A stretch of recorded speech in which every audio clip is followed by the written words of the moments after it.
Hi, I'm Warren Zenna, founder and CEO of the CRO Collective, and welcome to the CRO Spotlight podcast. This show is focused exclusively on the success of chief revenue officers. Each week, we have an open, frank, and free-form conversation with top experts in the revenue space about the CRO role and its critical impact on B2B businesses.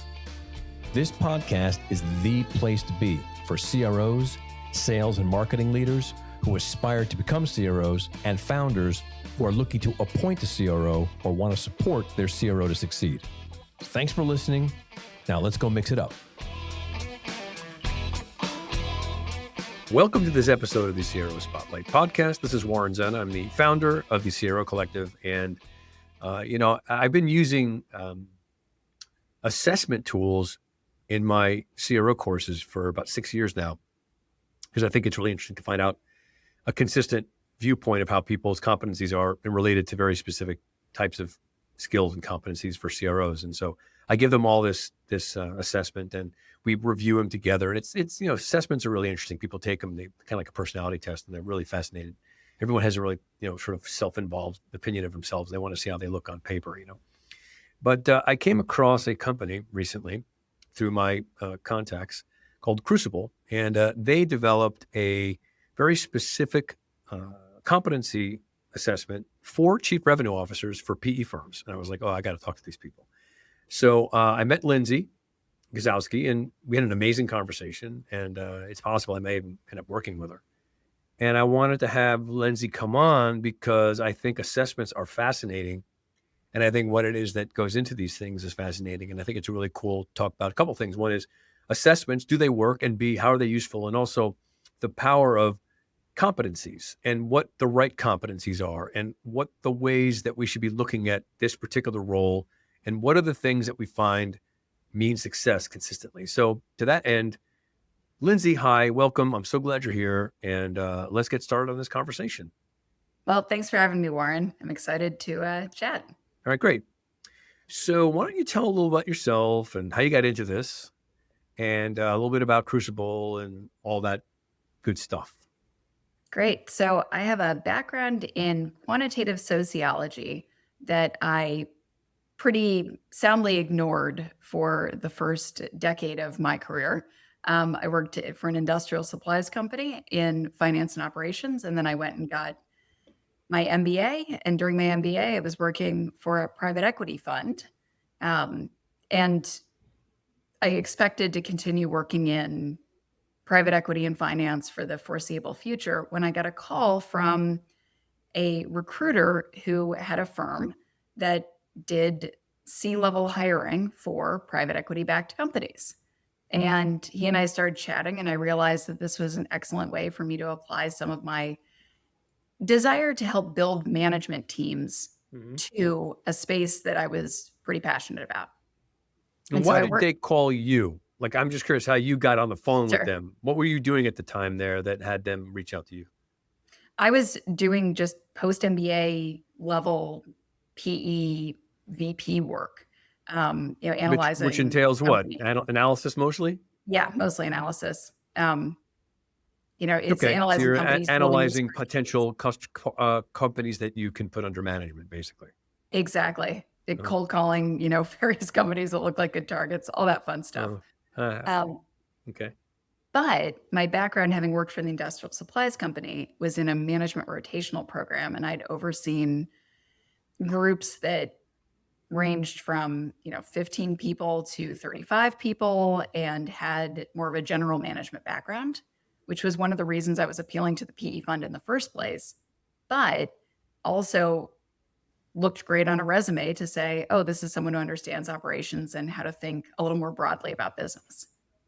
And so I think my partner at the executive search firm saw that and said, this is someone who can help me grow and build a business. And so he pitched me on taking this tiny boutique executive search firm and growing it into something sizable. And so we did that. That was Falcon. And at Falcon, I would use assessments all the time. As you noted, they're great. They tell you something about people. It's exciting. We're going to talk about that, whether they're great or not. I'm not sure. I think they are, but you know better than me, so I'm curious to know what you think.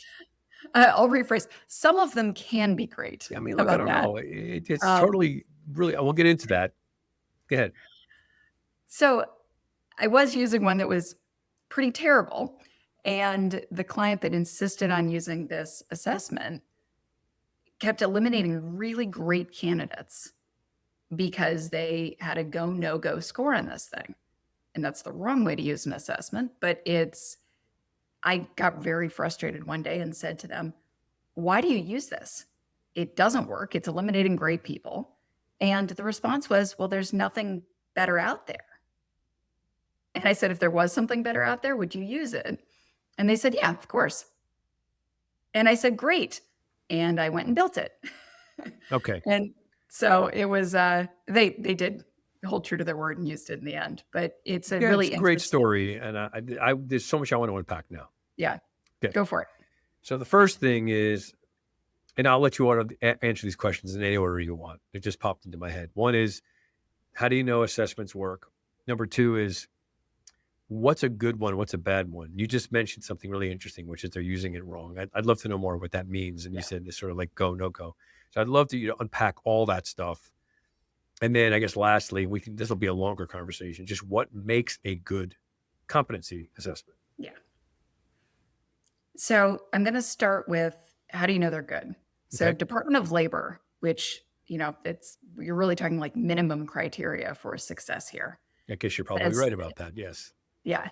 That a correlation coefficient between the scores on your assessment and success being defined however the assessment wants to define success in correlation with some kind of outside number. So it can be your client rating the people that you're testing. It could be another benchmark test. It could be, years of longevity.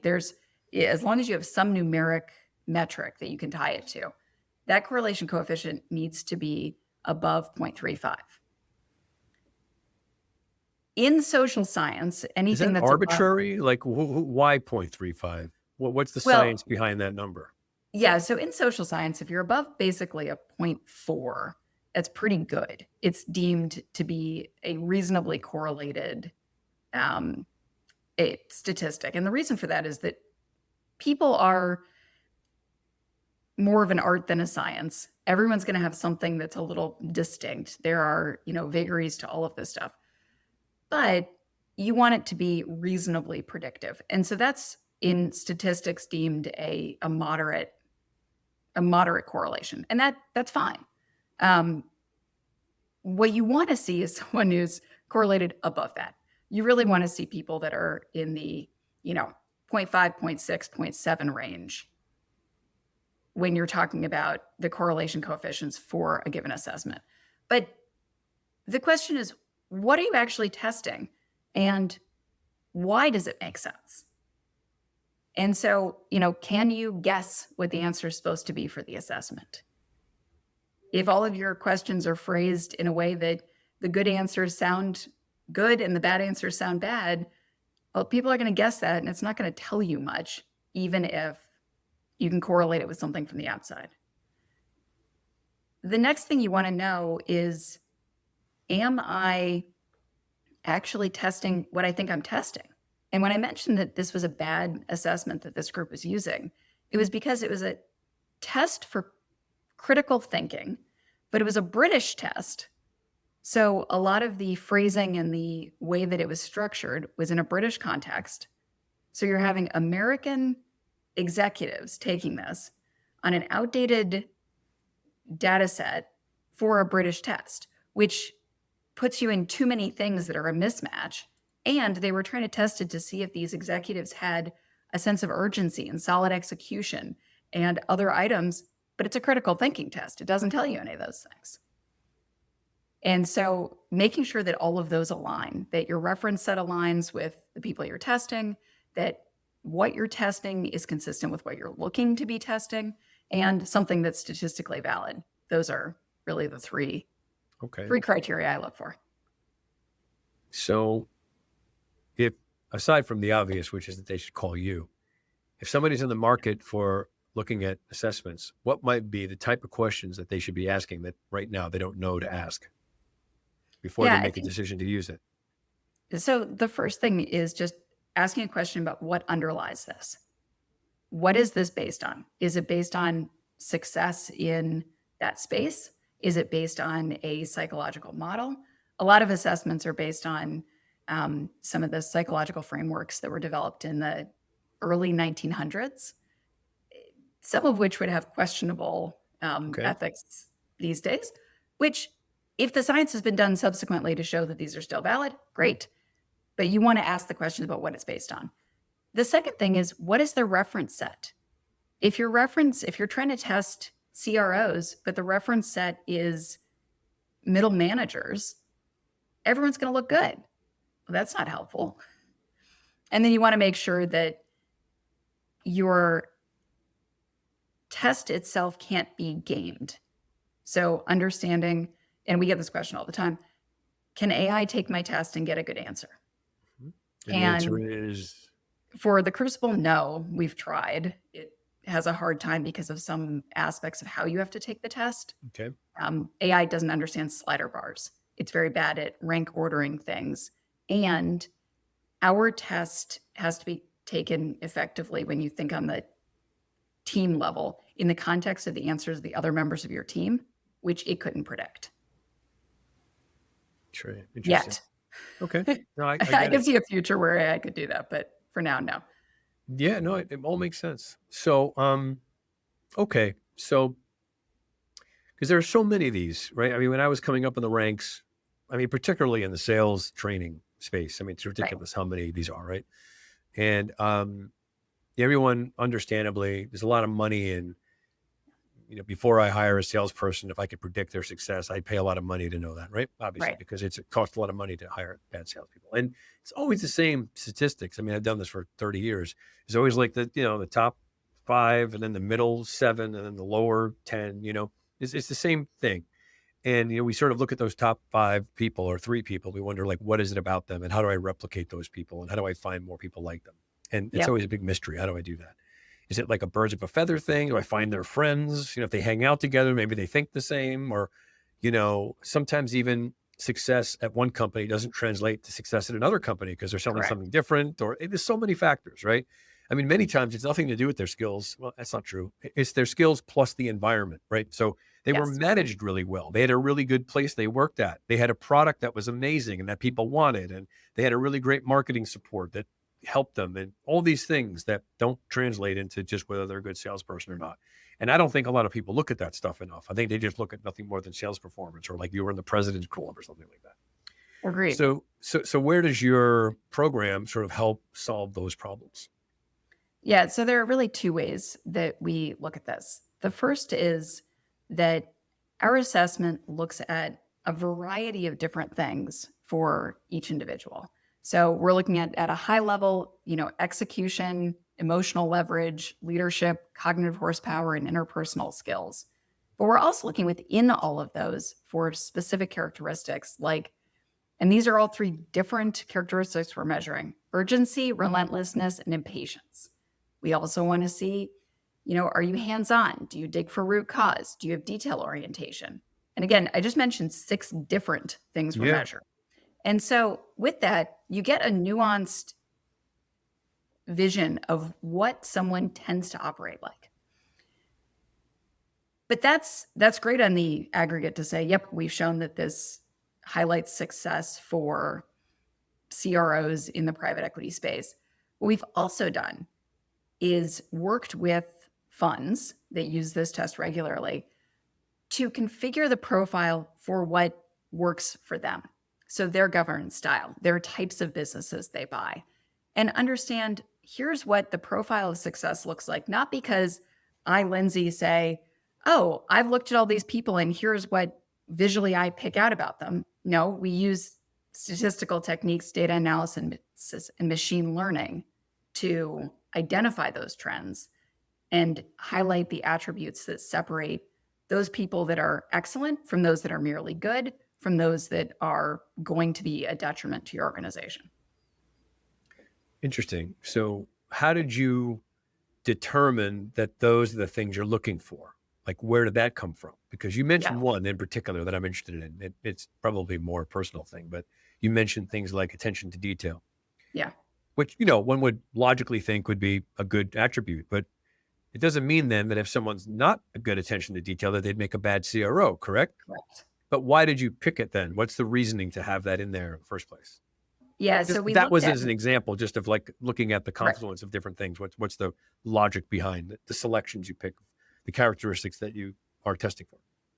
So utilized sort of three different components when we put together what we were looking for in the test. The first was some sociological theory. Second was some organizational psych theory. And the third was the 10 years of private equity executive search experience I had in talking to all these funds and saying, what comes up when we talk to them about what they're looking for?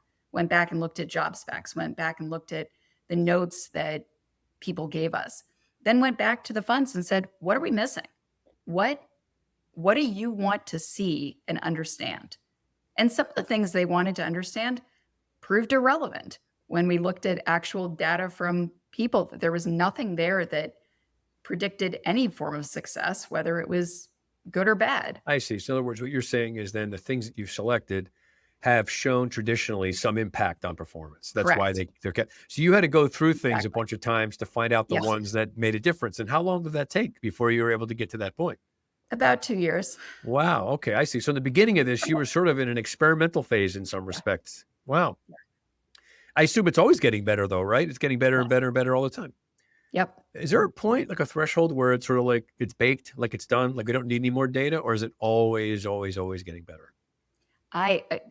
It would hurt me if I ever said, no, I have enough data and I'm going to put it on the shelf. I think there are places where we have, diminishing returns. And, we've tested upwards of 5,000 executives. The amount of additional data for our base model is probably not improving it with each individual test we give. When we rerun numbers and we try to improve things from there, you're not getting much better with each individual test. But the more data we collect, the more nuanced we can be about saying a CRO in a $100 million company might have some slightly different characteristics that we're looking for than a CRO in a $50 million company. Or does it matter if they came up through a sales engineer track versus a traditional sales track? Is there something about how they've approached this? Is that there's something about people who have a marketing background that has a different flavor and should have a different flavor for certain types of roles than people who don't? And so the more data we can collect, the more nuanced we can be about how we can slice and dice things and how we can make it that much more helpful for both individuals when they're looking to develop themselves and for companies when they want to figure out what the best fit is to slot into their team and or to identify the people within the organization that can help support that person.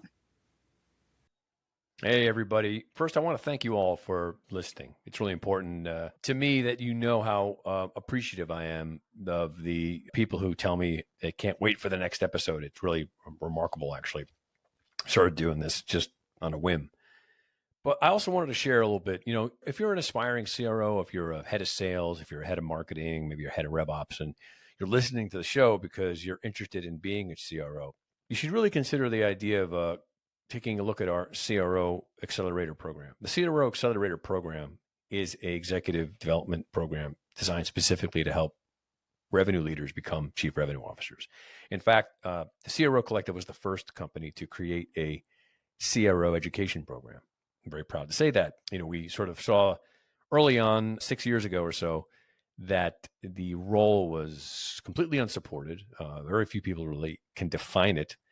And as a result, the role is being misused and misappointed across all organizations. And the CRO Accelerator program was designed specifically to fix one side of the equation, which is to deploy people into the marketplace that were really competent about what the CRO role is, what CROs actually do, and the right way for them to start winning in the role from day one. So if you're a head of sales, if you're a head of marketing, you're a head of RevOps, you're a revenue leader that runs a team, and you feel like a CRO role is next for you, but you sort of feel don't qualify it, or you want to put your best foot forward, or most importantly, you want to gain the confidence of what it means to be able to go face to face with people who maybe have had the title before and still get the job. But most importantly, not just get the job, but succeed in it. We give you the tools, the frameworks, a program specifically designed for incoming chief revenue officers to win and know exactly how to handle all the trepidations that come with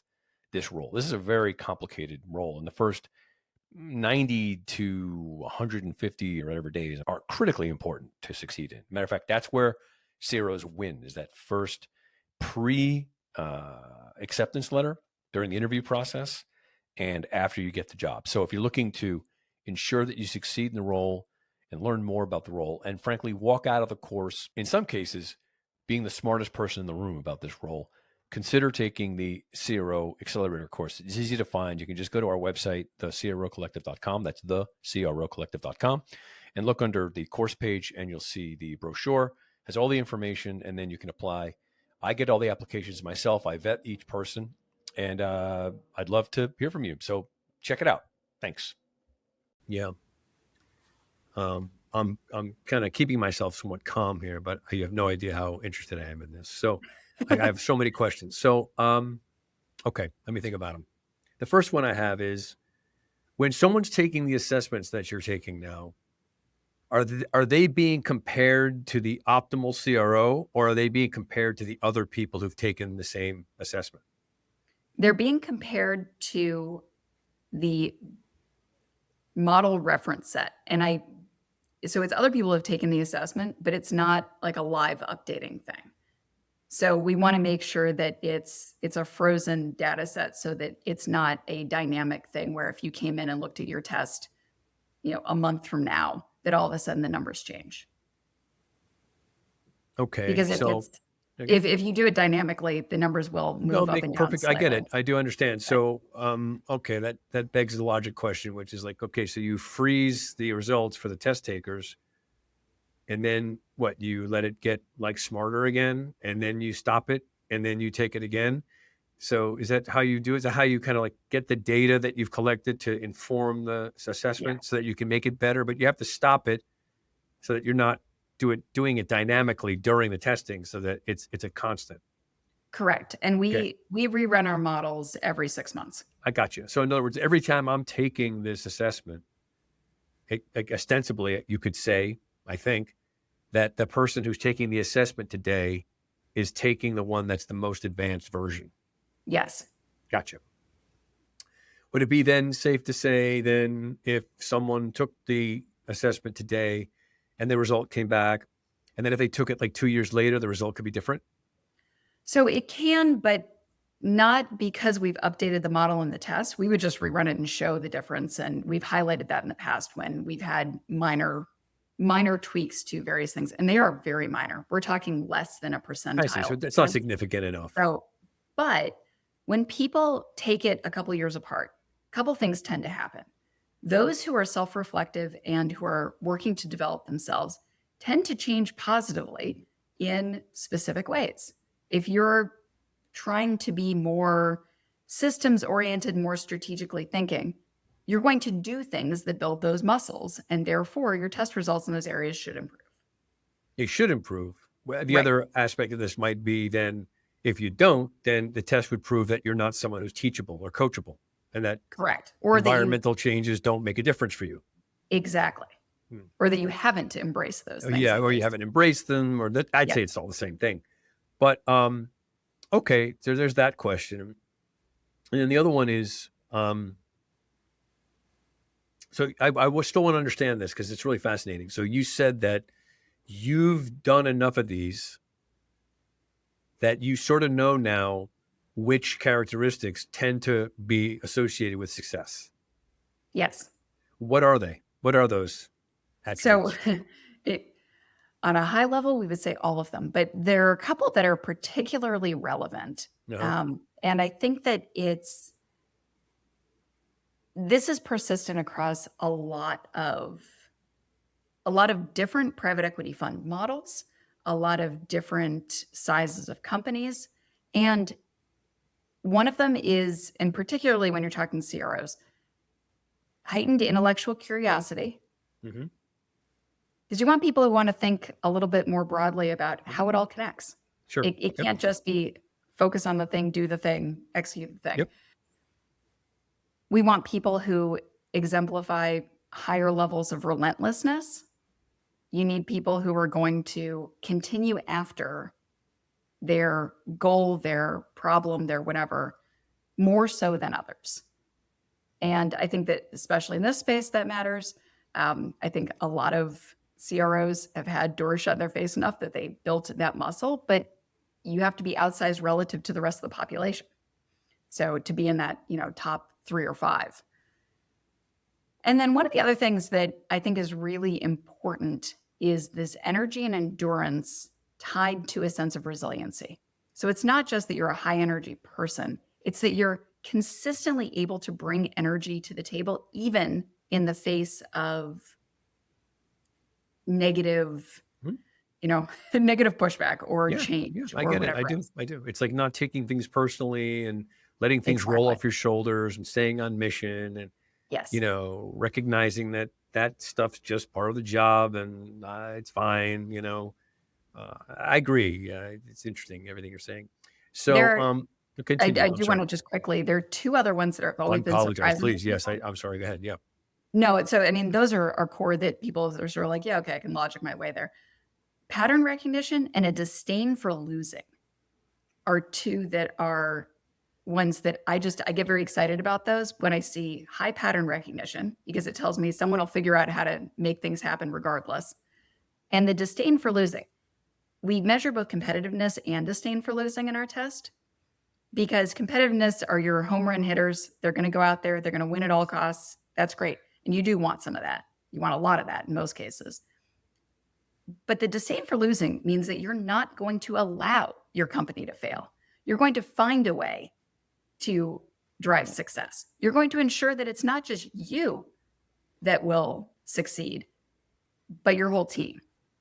And that element tends to lift an organization to higher levels of success, not just the individual. Okay. Interesting. So, thank you. So, based on those characteristics that you see consistently represent successful CROs, Yeah. would you then say, if you're evaluating an assessment, that if you don't see those things, that your recommendation be not to hire? Is that how this works pretty much? Are you sort of like saying, because you said before, go, no go, like, what do you mean by that? Because I think that's what I'm asking, Yeah. So I think that the best use of an assessment is to understand where someone has strengths and where they have weaknesses. It would be very unfortunate to say in every situation, okay, I don't see those 5 things in high regard. Now, if they were really terribly low, like let's say you're in the bottom 5th percentile for all of those, yes, I would say that would be a Sure. questionable I think everybody percentage. would agree with that. But when you're getting up in the But- top range, right? Like, Right. Let's say you were in the 50th percentile for all these. So you're very average on those attributes. okay. Mhm. Then it's a question of where are your other strengths and how does that fit with the challenge at hand? Yeah. So if it's a scenario where you need someone to build out systems and you need someone who engages deeply with stakeholders and you need someone who can fit into a collegial culture, if they were exceptional in those areas and average in the ones I highlighted before, they could still be pretty successful. Yeah. Because as you noted earlier in this conversation, the structure and process, the management of those people, the environment that enables success will really leverage the strengths that person has and allow some of their more average areas to be acceptable and even potentially be developed. Got it. I obviously agree. I'm just curious about this one because this is where it gets really into weird artistry stuff, right? So, Right. I'm involved in this a lot. So you probably are familiar with a lot of things I'm going to say. So what happens usually is companies want to hire someone like this. Yeah. And they sort of think they know the kind of person they need, but they're not right. Yeah. Because they have their own biases of what it is they envision in the job. And they don't realize, in fact, that that's not necessary or it's not definite. It could be, it's a lot of other ways to look at it. And I find it usually comes from two different perspectives. It's sort of like almost like the philosopher or the analyst, right? So, if I'm dealing with a philosopher leader, they're more like, they want someone who thinks a certain way or behaves a certain way, right? And if I'm listening to a more like a metrics leader or someone, they're more like looking at someone who has, operational and, data stuff and finance stuff. And those are all of great qualities, right? Sure. But they're different kinds of people. Yes. And if I'm in a hiring position, I'm someone who is responsible for identifying candidates. The trap I see, and this is the headhunter, let's call it, or the person who's looking for candidates is sort of stuck in this weird conundrum, which is like, I want to give the client what they want. Right. But I also know that what the client wants isn't going to work. So, I know there needs to be some degree of consultative relationship that you have. But many times the organization isn't set up that way. What they do is they delegate this to like some, human resources group that says, here are the people we want. I want them to look like this. They have to have this background and blah, blah, blah. Go find that person. And I know this because I worked at a big company and I had to hire people. And I had to walk over to my HR people and I'd say, what are you sending me? What kind of people? And they'd say, well, you see, this is the thing. And I'd say, I know, but think a little bit. Look at this person. This person would have been great for me to talk to. Why didn't I meet? Oh, it didn't have this. I'm like, do you have any imagination whatsoever here? And, the problem is that now they get to you and they're making assessments of people whom were poorly selected to begin with because the process was right. How does your assessment help with that? Or can it help with that? So what I always recommend to groups that are going into a hiring process is to actually test the whole team. I want to test the CEO, the CFO, your head of operations. I want to understand what the team environment is before I try to find the right person to place into it. And the reason for that is because in some cases, you want to find someone that fits well with the team because there's a lot of overlap. And in other cases, you really need this person and you're hiring them to be a change agent to try to improve not just what exists, but what could be. And in order to do that, you have to understand where they're going to be able to leverage their strengths relative to others and how they can work with those people in a way that will allow them to be effective.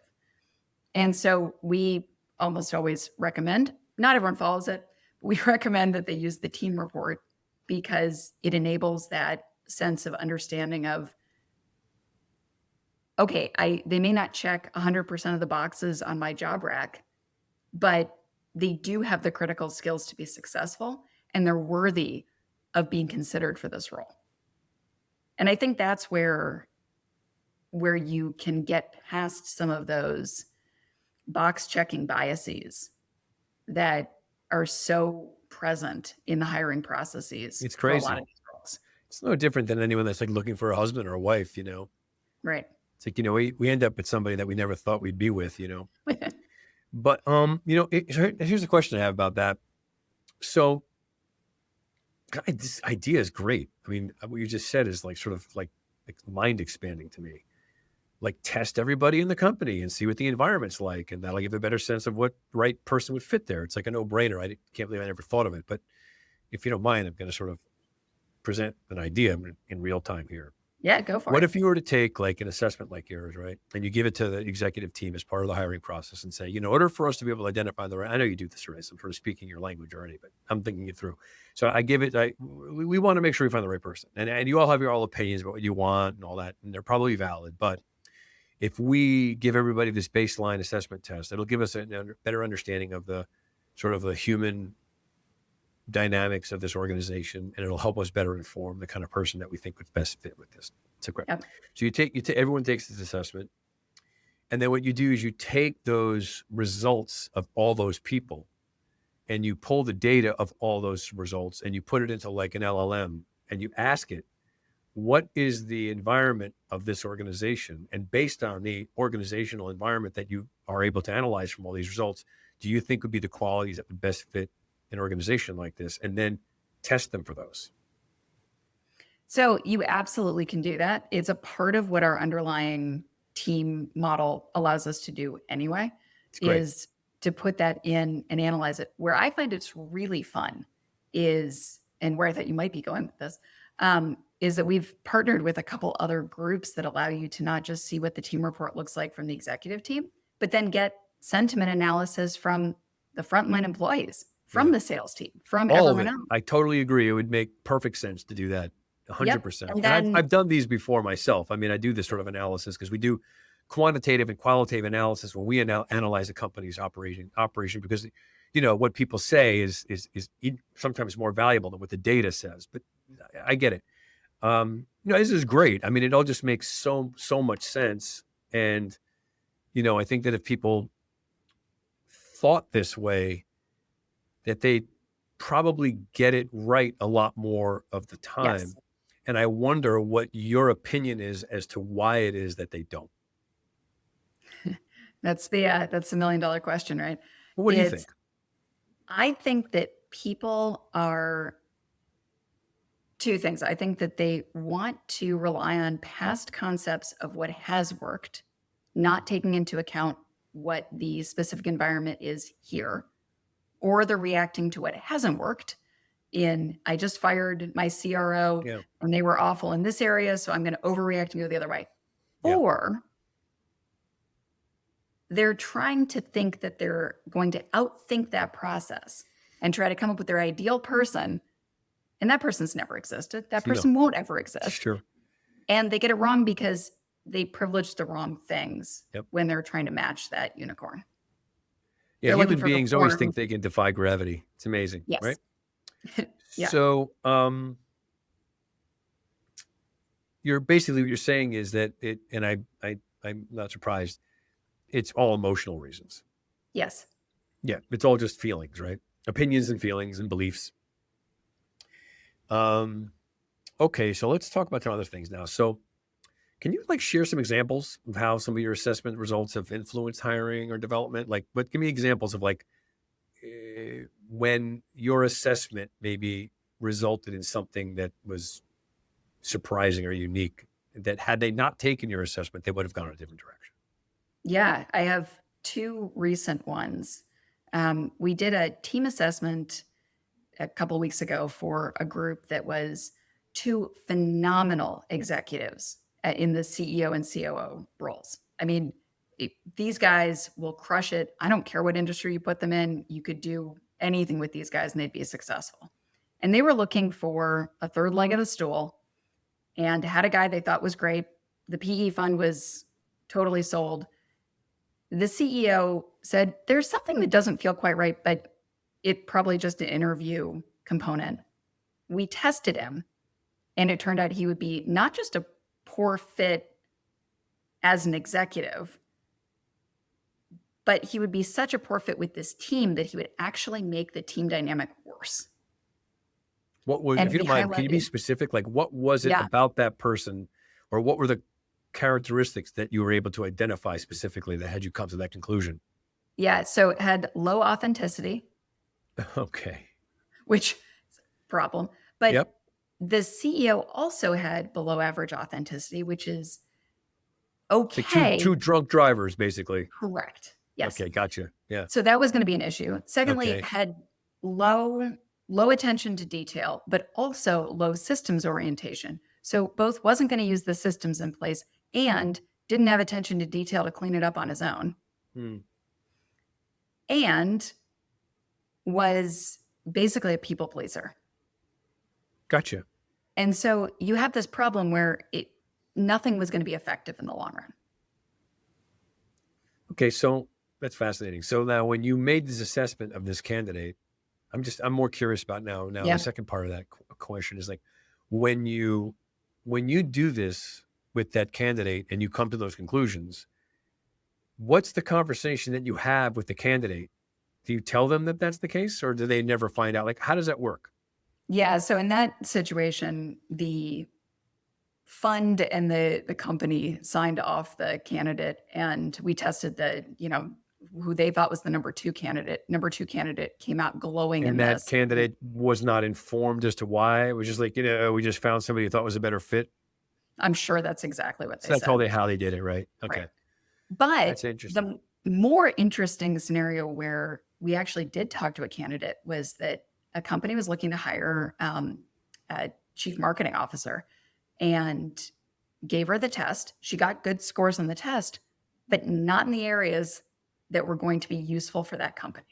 Okay. So she was phenomenal in a lot of areas, but that company could not care less about those things. The things they wanted her to do, she was average or below average. And the company said, look, we're still considering hiring her, but can you talk to her about her results first? Okay. And we said, sure, why not? And talked to her and said, here's where you stacked up, here's where these things are, and asked the question, how do you think this will apply for this company? And she said, I'm really glad you shared this. I was concerned that the areas that I want to continue to grow and shine and be impactful honestly weren't what they were looking for.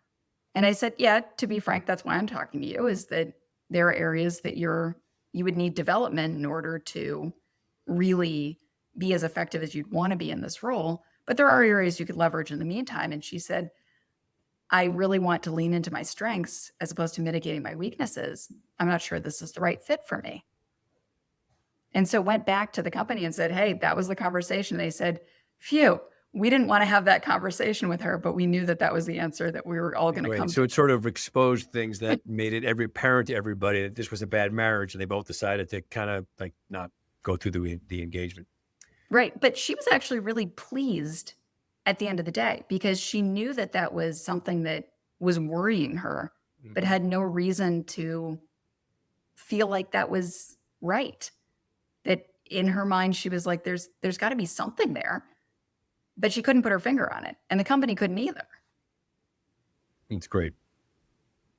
So how do you validate the traits you measure? Like, how do you make sure that they remain relevant as like market conditions can change and company needs can change? Like someone that's good today may not be good, after AI is invented, like, how do you Right. figure that out?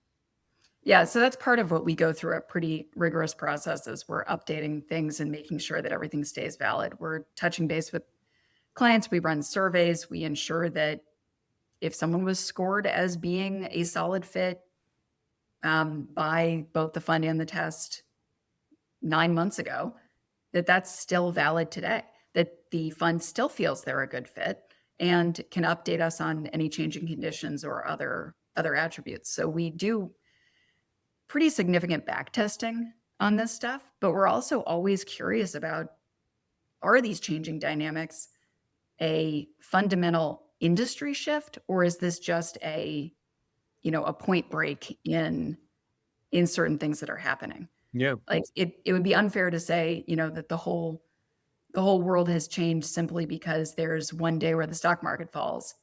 But if the stock market goes into a free fall over the course of, months, yeah, that would be a huge problem. And the traits are probably going to be somewhat unique and different relative to a time of growth. Can you do predictability on that? Like, let's say, for example, you're doing an assessment for a CRO at a company and yeah, it would be, I think anyone would say, be safe to say that there's always a likelihood that there's going to be some issue in the future. So do you test against someone's resiliency in potential scenarios so that you can get a sense of what that would be like? So one of the things that we do have in our test is what we call contaminants. And we use the metallurgy theme. It's, the crucible being smelting metal and all this other stuff. I leaned pretty far into it. So contaminants are things that in that process can ruin your batch. And so we wanted to assess for items that under periods of high stress or dramatic change could become problems for that person. And so when we do that, we're looking at some very specific criteria there as well. And some of those things are, fragility. Can they handle feedback? Lack of awareness. Do they even realize what's happening? Hesitancy. Are they going to not make a decision in times where they need to? Inability to adapt. That's a really critical one. If you can't adapt, you can't modify behaviors, you can't pivot, you can't ensure that the company can react to whatever's happening. Fear of failure, where they have an elevated aversion to making mistakes, which can either cause people to freeze or can cause them to make decisions that are less appropriate for the risk tolerance of the business because they personally feel too much fear. And the last one is arrogance. And, in these private equity scenarios, people can be a pretty confident lot, but you don't want them to be arrogant. You don't want them to think they are better inherently than others. And so we do test for all of those in these pressure cookers to make sure that, they're not going to exhibit negative behaviors there.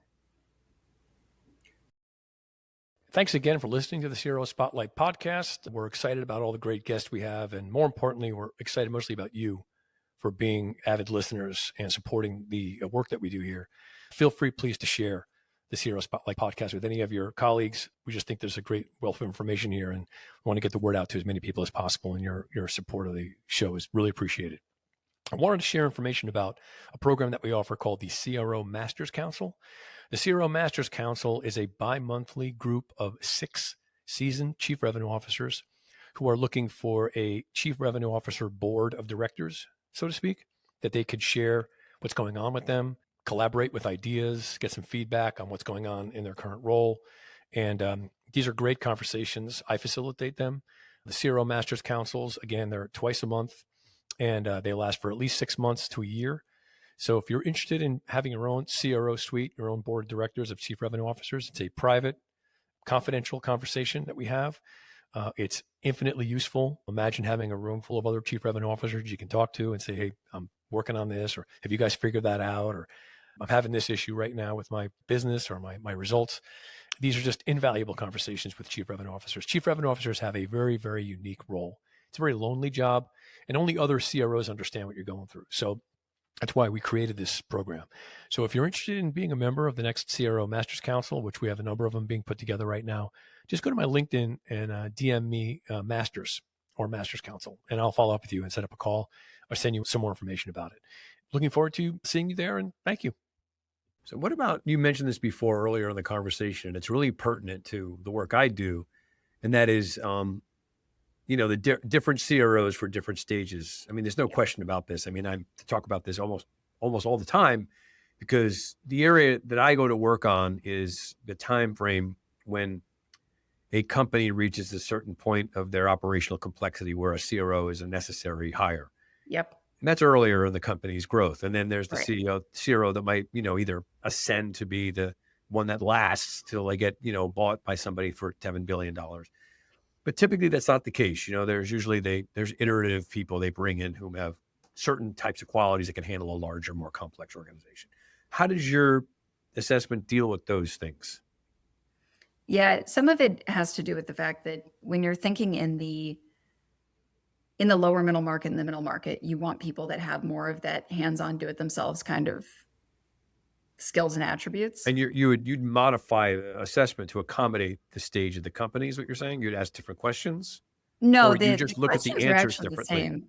It's look at just a question of the answers and I see. what You just the look at the scoring answers looks like. differently. Yeah. I get it now. Okay, makes Yeah. sense. Yep. I was talking to someone earlier today about the fact that, when you're looking at bulge bracket private equity, having, a hands-on nature actually can be a hindrance. Well, 'Cause yeah, it no probably question. means they Yes. I mean, you could see where they both would be a problem, and Yes. it is a really critical thing.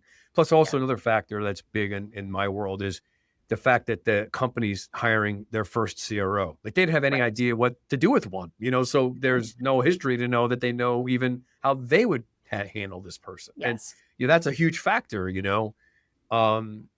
that's where we come in, but still, even regardless, it's a problem, Okay.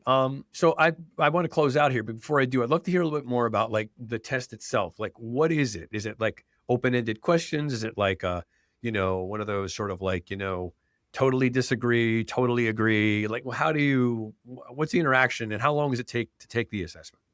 Yep. It takes about 45 minutes and you can take breaks in the middle if, So you could leave it and come back. yeah. Okay. Yep. Got you. And it's better that you finish a section of the test before you leave and come back, but there are several sections, so you can go and come back and take those breaks. But we ask questions in a number of ways. So there are some that are multiple choice. There are some that you have to rank order things in the way that you prefer them. There are some that use a slider bar, so you're actually determining how much you feel about something. Okay. There are some that you're picking between two binaries, and it's which you feel more strongly about. Okay. And noting that neither of them might be good answers. It's just which one do you more closely identify with. And using all of those different styles it allows us to make sure there's internal validity to someone's answers. So I'm Gotcha. not answering just A on every question, or I'm not answering what seems like the positive phrasing in every scenario, because that'll invalidate the test. Yeah, yeah. Okay. And you have tests for not just CROs, right? You have tests for other types of executives, correct? Yeah, it's the whole C-suite, and it's the same base model test. It's just, a question of how it fits together with the team. What are the differences? So if you're hiring for a CMO or a CFO or a CRO, what are the nuances related to those roles? Are there any? So there's some. It's when you're thinking about CEOs and CROs, those are actually more similar than some other roles, in part because a lot of private equity middle market CEOs came up with a commercial orientation. One of the big differences is in part of our test called the archetype, which indicates your bias for action and how you engage with others. And with that piece, you want to make sure that you don't have a mismatch between someone's role in the hierarchy and someone's natural slot. So if you have a CEO who has a pretty weak bias for action and likes to think over things before acting on them, you don't want a CRO out there who's a constant driver and needs to talk through everything, because it's going to be a huge conflict. Could you have the reverse? Absolutely. Because if you have a CEO who's, hyper driven and wants to talk things out, and your CRO You might might be a need little someone to more pull them back reserved, and have them be a little that's more okay. thought. Yeah, I see that. Yeah. Exactly. So A it's the muffler of hierarchy sorts. part Yeah. of it Mhm. that Yep. matters. Yeah. And then obviously, if you're looking at CFOs, we like to see a little bit more of some of the numerical Yeah. attributes. It worries me when you don't have them. Sure. And operations, I want a little bit more systems and structure. Mm-hmm. Okay. I mean, are there any recent trends or competencies you've noticed that are becoming more important in your assessments, like with changes in the market and technology? Because I had a conversation with a really prominent chief revenue officer last week, a really superstar, and he said the role's totally different now. It's more of a nerdy, wonky, technical role because of AI than it ever was, and that the profile's changing, and there's more RevOps people that are getting hired as CROs than salespeople. So how do you accommodate for that in your assessments? So I think that's a question of fitting in with the team and understanding the environment itself. Okay. It's not to say that those people that were traditional salespeople couldn't be those people. It just Sure. wasn't No, the they could be training that brilliant they at it. had. Yeah. So, or what they've privileged in the past. Yeah. Fascinating. So how do you work with companies, and who are you targeting? Like, what's the people that you typically work with, and who are you looking to talk to about this sort of thing? Well, I'm happy to talk to anybody who wants to chat about this stuff. I love talking about it. But we tend to work with private equity funds who are looking to truly consider and invest in their executives. Some groups that are looking to build solid teams, and groups that aren't just going to churn through people every year and a half because the numbers weren't what they expected, and they'll just try someone new. So typically it's PE funds operating in the middle market who are excited about bringing on a team. We then engage with the portfolio companies themselves to assess the team and try to find the strengths, weaknesses, positive overweightings, and areas of potential development, and highlight that to the groups for whether it's for hiring, development, selection internally, et cetera. So PE funds, what's the sort of focus on that target? Is it, I assume you'd work outside of that, but Yeah. is there something unique about what's unique about the PE organizations and the PE environment that is particularly of interest to you? Is it because that's where you started, or is there a particular area within there that you feel is more ripe for what you're doing or different? So I mean, it's where I have effectively come from, and it's an So area that it's a I really familiar love. place. You So, have an understanding of it, and you're in it, and you know that they have a need, and you're fulfilling that need. But it can right, live outside it, obviously. right. But the biggest reason that we continue to find fruitful ground here is that there is such a high replacement rate of executives, and these hires are so critical. And these businesses are so critical, especially in a time where hold periods are lengthening. Roles like CROs are that much more important. And these funds aren't necessarily getting any better with their traditional methodologies at hiring people in. So I find it to be an area where we can make a lot of change and a lot of impact for the benefit of these businesses. What's your opinion on why it is that PE firms turn people over so much?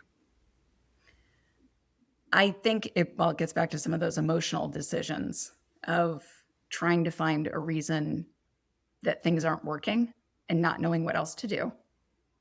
But I also think it's because they made poor hires at the outset because they're hiring for what they need or what they think they need at the time they're hiring, not thinking about what they're going to need as the business develops 2 years, 3 years, 4 years down the road. Yeah. It's interesting. It's just like, seems to be it's probably 2 or 3 themes, but this one I think is the largest thematic chord that runs through every single thing I'm doing. And it's this idea of short-term myopia. Yeah. And I think it's just like the biggest disease. I read this really cool article recently. It was a medical journal I read because I'm interested in that. And he was talking about that in the 60s, they developed this sleeping medication that really helped solve the insomnia problem for people. And the problem with it is that all the drugs on the market today that help solve or are attempting to solve insomnia don't actually solve enough. What they do is they make you fall asleep, but you don't sleep in a healthy way that your body needs sleep. It sort of mimics sleep. It's almost like a tranquilizer in a way. But it does just enough that people keep using it because there's no other medications on the market to solve it. And the reason is because this one did. And what happened was that this is messed up, and I will make this relevant to this, I promise you, is they found out and they knew that poor sleep, bad sleep, is a originator of so many other ailments that we have, that by curing sleep, it would remove the need for drugs in the marketplace that help cure the ailments that bad sleep causes. So they got rid of this drug so that people couldn't sleep better, so they can keep on. It's nuts, but this is right. But this is really what it had to do with. It had to do with the fact that the marketplace is driven by a need to always want to solve things as quickly as possible. Right. And so the whole reason that all these sort of weird, crazy, like almost evil sounding things happen is because people, corporations, systems, conglomerates, people, humans don't have an inherent willingness or understanding of how to let things take time. Right. And so they look at things that are going to happen right now, and they make decisions based on what's going to happen right now. And the decisions that are made for right now are very rarely the right ones for what's going to happen later. Almost all of them, in fact. And so when we look at people and systems and the way we replace systems or solve problems, if we're always solving for the thing that's going to happen right now, we're going to always have to keep solving for what's going to happen right now. Because that thing's going to end, and then there's going to be another thing we have to solve right now, which will be different than the thing we just had to solve for last time. But if you wait long enough, all those things are related to some larger systemic issue that would be solved forever. Yep. And I think when you're looking at hiring people, it's probably the biggest issue because human beings take time for their talents and skills to be manifest in the organization. But I need you to get something done for me today. And I think this is a crazy, amazing philosophical thing that we're trying to solve here.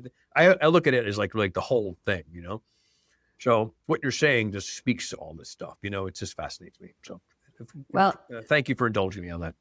Sure. It sounds like we should give private equity fund managers the marshmallow test and go from there. Okay. Are you familiar with the marshmallow test? No. So what they did is... Yeah, I saw that. Well, you put them down, the 2 kids, right? And which one eats the marshmallows, right? Yeah. Yeah, and they did a bunch of studies on that back in the 80s, and it turned out that the kids who could not eat the marshmallows had better success in life when they did a longitudinal study. Short-term gratification. If you can, and I'm the worst. I mean, I'd munch those marshmallows in 2 seconds when I was a kid. I would say like, It's give me the marshmallow, and I'm not proud of that, but it's just true. So I do have a lot of respect for people that can say, yeah, I'm going to get 7 later. That's, wow, right. that's a pretty impressive person, and I agree. That's a personality trait. Yeah. Well, okay. So you're thecrucible.com. Is that what it is, your website? Thecrucible.com. Uh-huh. And typically, what's your commercial model? Like, how do people work with you, and what's the type of engagements that people have when they work with your systems? Yeah, sure. So if it's for an individual portfolio company, you can buy either a individual assessment. So you just want to test your CRO and find out how to best work with that person. Or you can take the team assessment, and that includes all the individual assessments plus the aggregate team assessment where we, go over that. If I'm working with a fund, frequently they sign up for a subscription so that they can offer team reports to all of their portfolio companies and use it in diligence and use it when they're doing, operating partner hiring and things of that nature. So we have both models, and we're happy to discuss how that all works depending on volume. Well, as I suspected, this is an amazing conversation. I love this topic. It fascinates me. And I think what you're doing is great. And as I know you and I have been talking, figure out some way to work on these things together. And I thank you for your time and your expertise. Well, I really appreciate the opportunity to come on here, and I'm always impressed with the work you're doing. So keep it up and keep building great CROs. Thank you. Great. Well, looking forward to talking again. Yep. Take care.